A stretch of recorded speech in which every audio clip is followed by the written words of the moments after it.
1 Samuel 18. Or, dès que David eut fini de parler à Saül, Jonathan s'attacha de toute son âme à David, et il l'aima comme lui-même.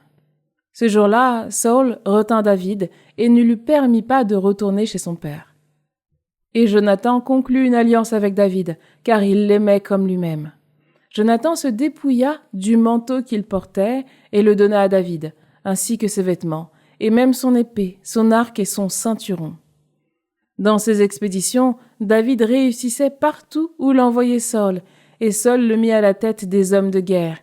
Il était bien vu de tout le peuple, et même des serviteurs de Saül.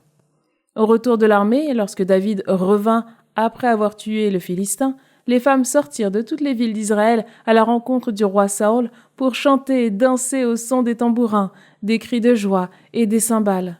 Les femmes dansaient en se renvoyant ce refrain. « Saül a tué ses milliers et David ses dizaines de milliers !» Saül le prit très mal et fut très irrité. Il disait « À David on attribue les dizaines de milliers et à moi les milliers. Il ne lui manque plus que la royauté. » Depuis ce jour-là, Saül regardait David avec méfiance. Le lendemain, un mauvais esprit envoyé par Dieu s'empara de Saül, qui fut saisi de transes prophétiques au milieu de la maison. David jouait de son instrument, comme chaque jour, et Saül avait sa lance à la main. Saül la lança en se disant « Je vais clouer David au mur. » Mais, par 2 fois, David échappa à Saül. Saül eut peur de David. En effet, le Seigneur était avec David et s'était écarté de Saül. Quant à Saül, il écarta David de sa présence en le nommant officier de milliers. David partit en campagne et revenait à la tête du peuple. Il réussissait dans toutes ses expéditions. Le Seigneur était avec lui. En voyant à quel point il réussissait, Saül le redouta. Mais tous, en Israël et Juda, aimaient David, car c'était lui qui partait en campagne et revenait à leur tête. Saül dit à David, « Voici ma fille aînée, Mérab. C'est elle que je te donnerai pour femme. Seulement, sois pour moi un bon guerrier, menant les combats du Seigneur. » Saül s'était dit, « Ne portons pas la main sur lui, mais que les Philistins le fassent. » David dit à Saül, « Qui suis-je? Quel est mon lignage? Quel est le clan de mon père en Israël pour que je devienne le gendre du roi? » Mais au moment de donner à David Mérab, fille de Saül, on la donna pour femme à Adriel, de Méhola. Or, Michal, fille de Saül, aimait David. Saül en fut informé, et cela lui parut une bonne chose.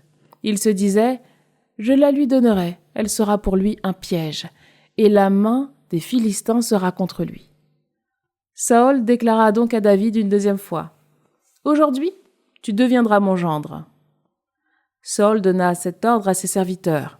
« Parlez à David en secret, dites-lui, « Voici que tu plais au roi, et tous ses serviteurs t'aiment.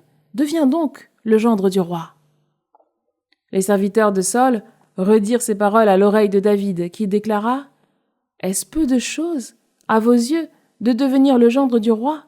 Or moi, je suis quelqu'un de pauvre, et de peu d'importance. » Les serviteurs de Saül lui rapportèrent ces paroles en disant, « Voilà comment David a parlé. » Alors Saül reprit, « Vous direz ceci à David. Pour sa fille, le roi ne veut pas d'autre paiement que 100 prépuces de Philistins, afin de tirer vengeance de ses ennemis. » Saül comptait ainsi faire tomber David aux mains des Philistins. Les serviteurs rapportèrent ces paroles à David, et la chose lui parut bonne pour devenir le gendre du roi.